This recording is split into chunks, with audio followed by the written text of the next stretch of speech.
Water లేదు, bathroom లేవు, ఏమి లేవు. రైతుల పరిస్థితి అంటే ఇట్లా ఘోరంగా ఉన్నది, చాలా ఘోరంగా ఉన్నది.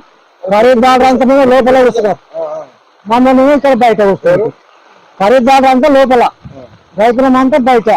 జంగాల కూర్చోండి, పెద్ద బుర్ర, పెద్ద అలము, పాములు వచ్చింది తెలియదు, ఏది వచ్చింది తెలియదు. ఏ సప్లై లేదు. వర్షం పడితే వర్షంలో చెక్కులు పట్టుకోవాలి, కూర్చోవాలి. లేకపోతే చెక్కులు పట్టుకొని కూర్చోవాలి, లేకపోతే కాగితాలు పట్టుకొని కూర్చోవాలి, లేకపోతే కూరగాయలు ఇడిచిపెట్టి వెళ్ళిపోవాలి.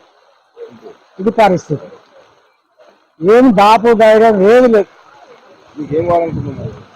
కూరగాయలు అమ్ముకోవడానికి ఏదైనా మా కోసం వేసారు, కానీ వాళ్ళు ఎప్పటికీ ఉంటారు. మేము ఓ రోజు వస్తే ఓ రోజు రాము, ఓ రోజు వస్తే ఓ రోజు రాము.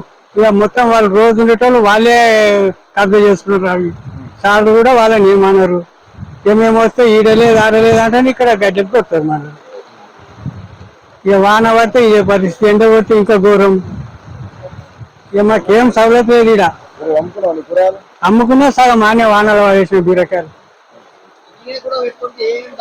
బీరకాయలు వానలు వేసిన